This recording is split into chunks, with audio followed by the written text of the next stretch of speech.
Hey everybody, we're back here today with Michael Boatright of SeaTrust Mortgage, and today we are talking about down payment options. So before I bought my first house, I listened to a financial guru who said buy it in cash, and after laughing and recovering from laughing to death nearly, I researched everything, and then everything said, 20% down if you can. Well, at 23 years old, way back then. It's been 84 years. I did not have 20% of a house to put down. How much do I need to buy a house, first of all? Well, you don't need, 20% is great, or paying cash is great also, but like you said, not many people have that option. So if you're a first-time home buyer, we have programs that will go, loan programs that can go all the way down to 3% down. And that's, you take the purchase price of that house and times it by 3%, you know what your down payment is. We have some that are 3.5%, and from there on up, we can just kind of step that up. But what if you don't have that 3%? Can you still buy a house? I would like to. You can buy a house. So first, there are first-time home buyers assistance or programs out there that you can use. We have quite a few here in Tennessee and throughout the country. There's different local or state-run agencies that will help you with the down payment. So it's easy to get into a house with little or very little or no money down. So I recently found out about one that we have here in Tennessee called the Housing Fund. The Housing Fund. Can you explain it a little bit? Housing Fund is fairly simple. There's certain qualifications to fit into that. The income limits are fairly gracious. I think a family of two, I think the maximum income limits is around $83,000 right in there for a household income. So, and with that, you can borrow up to $35,000 towards your down payment and closing costs. And we can kind of use that in a lot of different ways. With that, they put that as a second mortgage. So you have your first mortgage that consumes the house itself. And then the second mortgage is attached to that. And what you do is you make a small payment monthly. Generally, it's set up over a 15-year term. And that payment is just added to your payment. Normally, you can't borrow money for a down payment. It's not allowed. But with these programs, you can. So there is a way that we can find that. And then there's other programs besides the Housing Fund that we use. What if, I may be struggling, but I've got a really, really rich uncle? Guy, money! We need money! Carlton, we can afford this. You're the one who helped me invest. My money makes money. We're rich! Can he pay for me? Well, if he's not going to pay for the house for you, and you're going to get a loan, and you need the money for your down payment, you can have that money gifted to you.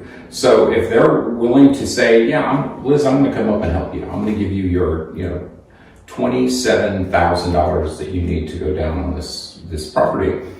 He can do that. And we ask for very little information from him. Generally, we have a thing called a gift letter, which kind of states what he's giving you.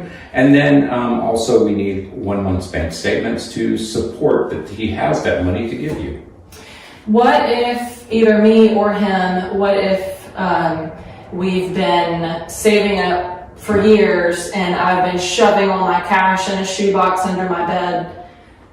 I just gave it away. Don't look under my bed. It's really there. No, I'm just kidding. It's not. Can I just bring you my shoebox? And no, you can't do that. And that's the one thing about the federal government is we have guidelines. It's not the bank's guidelines. The government, just like we have guidelines on everything else. But no, you cannot just bring in a pile of money.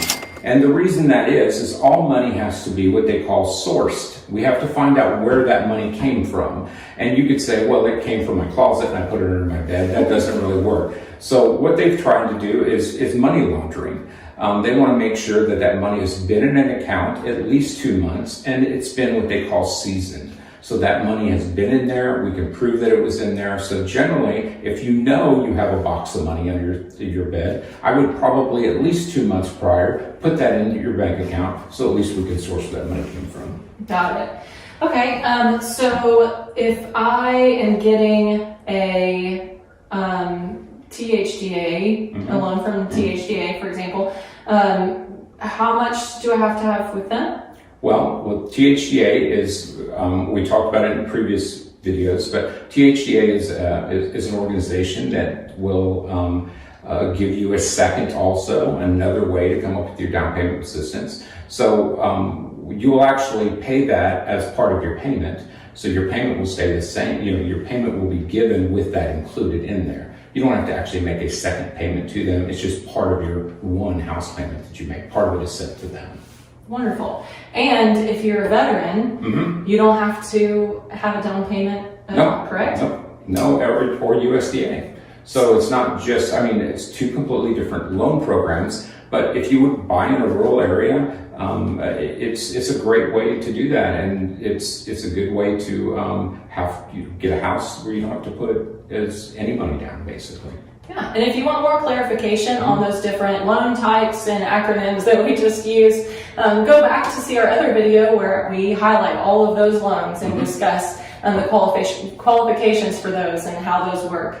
Well, thank you very much. I appreciate your time. Not a problem. I love helping you out. Thanks so much for joining us on this episode of Real Talk. To stay up to date on all of our videos, make sure that you subscribe and turn on that notification button so that you don't miss any video as we upload it every Sunday at 6 p.m. Real life, real talk, the real realtor. Thanks, guys, and I'll see you next week.